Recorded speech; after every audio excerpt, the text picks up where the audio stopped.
তো আজকে আমার সাথে অনেক বড় দুর্ঘটনা হয়ে গেছে, সেটাই শেয়ার করব।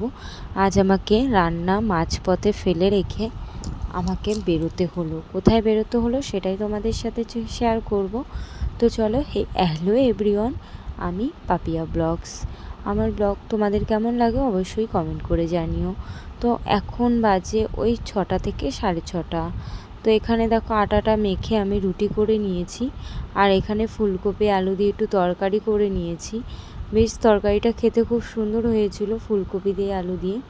আর এখানে আমি সোমবারে দিয়েছিলাম 5 ফোড়ন আর একটা শুকনো লঙ্কা। জানি না তোমরা কে কী দাও, কমেন্টে জানিয়ে যেও। তারপরে দেখো এখানে আমি সোমবার দিয়ে নিলাম। তারপরে করে নিয়েছিলাম একটু চা, তারপরে রুটি দিয়ে চা দিয়ে সব কিছু দিয়ে খেতেও পারিনি, আজকে আমাকে বেরিয়ে যেতে হলো। তারপরে দেখো আমার মেয়ে উঠে গেছে, তো আমার মেয়ের সাথে একটু আমি এখানে খেলা করছিলাম। আর ঘুম থেকে উঠলেই বাচ্চারা আর কি মাকে চায়, ও সেরকম আমাকেই চায় একটু। তো দেখো এখানে আদর খাচ্ছিল। আর এখানে কি বলো তো, আমাদের ছোটোবেলায় জানি না এরকমভাবে মা আমাকে আদর করতো কি না, বাট আমি কিন্তু ওকে রোজ সকাল হলেই আগে ওকে আমি একটু আদর করি, ও আদর খায়। তারপরে ওর জামা প্যান্টটাকে খুলি। এই যে ও না, তোমরা ভাবতে পারো এত গরমে এই জামা পরিয়েছো কেন, আমাদের ঘরে এসি চলে, সারা রাত এত ঠান্ডা থাকে যে ওকে পরিয়ে রাখতে হয়। ও কিন্তু একদম ছোটোর থেকেই পরে অভ্যাস, ওর ওই জন্যে কোনো অসুবিধা হয় না। আর এখানে দেখো পেস্ট আর এই ব্রাশটা না কালকে নতুন এনেছিল, এর আগে অন্য একটা ব্রাশ ছিল, আর এই ব্রাশটা নতুন এনেছে, সেটাই শেয়ার করছিলাম। তোমরা তোমাদের বাচ্চাকে কোন ব্রাশ দিয়ে ব্রাশ করাও আর কোলগেট কী দাও আমাকেও জানিও। তা আমি কিন্তু এটা দিই, এটা কিন্তু খুব ভালো, ডাক্তারেই আর কি দিয়েছে।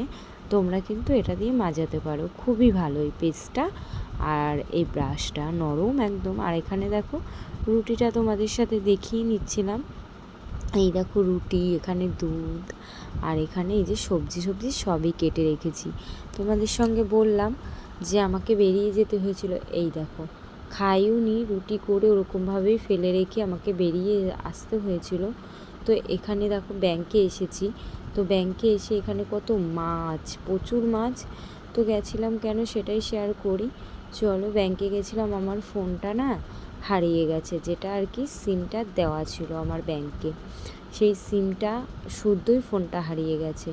এবার হারিয়ে গেছে যেহেতু, তো আমি আর ওই সিমের নাম্বারটা তুলতেই পারতাম।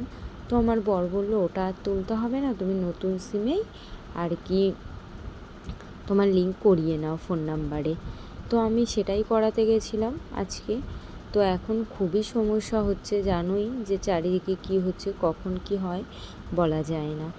তাই জন্য আমি না খেয়ে দিয়েই বেরিয়ে গেছিলাম। তো ওই পুকুরের পাশে দাঁড়িয়েছিলাম, দেখলে তো তোমরা পুকুরে কত মাছ, এত সুন্দর লাগছিল, ওখানে দাঁড়িয়ে একটু ভিডিও করে নিয়েছিলাম।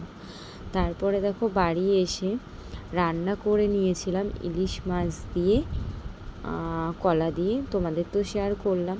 তো রান্না করতে করতে এতটাই লেট হয়ে গেছিলো।